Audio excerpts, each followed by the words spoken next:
Hi everyone, this is Vicky. I'm going to do the tutorial today on the Scandinavian heart that I made for Christmas this past December. These are the hearts that I made.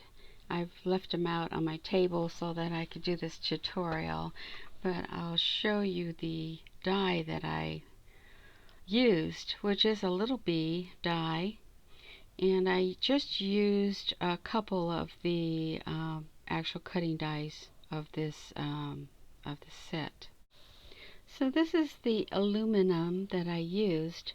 I got it at Home Depot, and it is a 6-inch by 25 feet. So there's quite a bit in there. And I left it taped on the outside, and I pulled the inside out and cut from there and made a cut with my Tim Holtz scissors, and it's pretty easy to cut. You can use gloves to protect your hands because it can get sharp where the rough edges are. And so I'm going to show you the information. There's a warning label which you want to read, and use gloves if you can. And also I didn't use goggles, but you can use goggles in case the aluminum little pieces get fly up or something, but I didn't have any problems with that. I'll show you how this works with the Tim Holtz scissors, how easy it is to cut through this, and it just cuts really easy, almost like little thick paper. So you're just going to cut a piece a size to your die of the aluminum, and see, I've got this. I'm going to measure it on here, and it fits very well. You want to put the shiny side with the cutting edge side on top, and then secure it with a little bit of washi tape. After you secured your die onto your metal with your washi tape, then you're ready to get your magnetic platform out, or your base, and then you put your plate over that, and then with the die on the bottom and the metal on the top, you're going to have the cutting edges going up. But I would recommend also in between that to put a shim, maybe just a cardstock in between, and that helps that a little tighter. You just have to experiment with it and see. I usually see if that's enough with the die. Some dies are a little bit thicker than others, so just play with it and see which works for you. So then you're going to send it through about 4 to 6 times back and forth, and that should do it. And take it out. Okay, when I remove the metal, I usually put my gloves on then. That's the most time that you would have a chance of cutting yourself. So because you're going to be bending it back and forth, trying to remove the die and opening up the cutting edge. So it comes out pretty easily by then, and you can just lift it out and no problems. The die will come out first, and then the metal just comes out like a piece of paper would out of a cut edge. So carefully I'm taking it out and having no problems at all with it. It's all completely cut out. So now you're ready for the embossing part, and this is by Tim Holtz Sizzix, and I like to use that one, and the other one is a sweater with the flowers. But this one has flowers on it too, so you can get a little bit of both. That's a Doris embossing folder I used. Just the head part of the reindeer. It comes out really cute, so you can use whatever you have. And there's forest trees that come out cute. I like the little prim hearts. They came out really cute. I think the ones with the pink twine is really pretty with the pine cones. So I'm just showing you some of the ones up close, how it's been decorated with different kinds of ribbons and charms, and you can put snowflakes on there. Comes out really cute with a glass glitter, little package charm, and a little mittens. Very cute.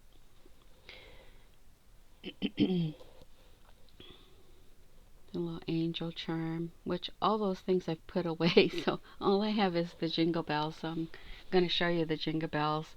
I don't have the pom-pom trim out either, but they all come out cute. Just give you an idea of what you can do for Christmas. And then I think so this is the embossing folder that I'm going to use, and use the dark side, or the side that has the letters Sizzix on the front. I'm going to use the Texture Boutique for embossing. That's by Sizzix, and you're going to want to put your good side or the shiny side with the dark side or the Sizzix name in the front, and that'll emboss having the raised edge for you. So then you're going to just fold it in there according to where you'd like the pattern. And I like the pattern on the top part with the reindeers, and then just a couple of flowers at the bottom. So then I'm going to place that and fold it, and then put your 2 cutting plates on. So you're just going to put your plates, one on the bottom, one on top, and send your whole thing through your embossing machine, whichever one you use. And I did put, I think, cardstock shim in through here, which made it a little bit too tight because I think I doubled it. So I think 1 cardstock should be plenty, and then it comes out really nice, nicely deeply embossed. So opening it up, it reveals either it's embossed really well or not, and so this came out pretty good. I'm happy with that.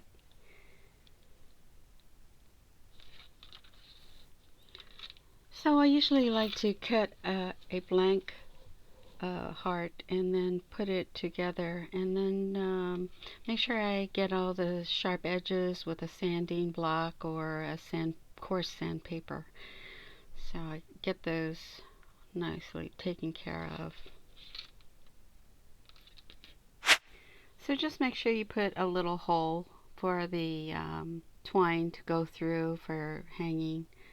And I'm just using a hole punch, medium size, not a really big one and not a really tiny one, so that you can put your charms and things hanging from that as well. So you have your hole already, and you're going to glue those 2 pieces together with the E6000.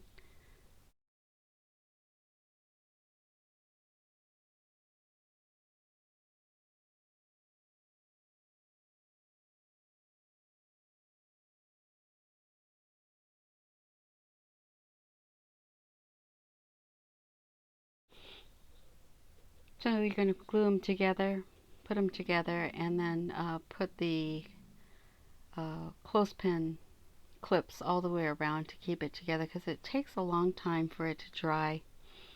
And so I'm just going to go and get those clips, and I'll put them all together.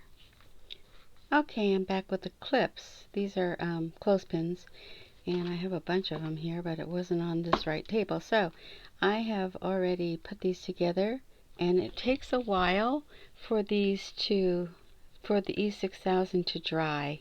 E6000 is good for metal, so, and using with jewelry, and so but it takes a while to dry. So I'm using another one without the backing on it, just to show you how I put the trim on. I did string some bells together and put that through the hole first, and then I put a little twine on it for the hanging part. Then I'm going to take a trim and use E6000 and put that on the edges. So I'm putting the E6000 on, and then I'm going to put the rickrack trim on it, and put the clothespins through there so that it holds the rickrack around the edges. And it stays pretty well. You just have to leave it for, about 8 hours or so, and then it should be secure. So I got all the glue on there. Now I'm going to put the rickrack, and that's from Michael's. I think I have just a little left, but I used it. Well, I think that rickrack also works really well for the gingerbread men. I think that's really cute. Really cute. I hope they have it next year, as I don't have any more. But I'm securing the rickrack on that beige one. It seems to work out real well. So I'm putting that on. I'm nearing the end of the video. I hope you guys enjoyed the tutorial, and I hope it wasn't too long, but I edited a lot out. Apparently I'm long-winded, or I don't say very much of anything, kind of just jabbering. So I took all that part out for you guys. and just left the part of showing you how I'm doing that. I think you don't need all that other the other stuff. But I hope you make some of these next Christmas, or start Christmas in July. I never get to that part. I do Christmas in December. So as soon as you get to the end here, you just clip that off, and that's it, guys. Like I said, I hope you enjoyed the video, and it takes a long time to edit these things, and I don't usually do that, but I didn't want this video to be so long. So you're looking at the end results. I don't know how much longer it is. I think I'm going to let that dry and bid you farewell. So I'm going to end this video here, and have a really good weekend, and see you later. Bye.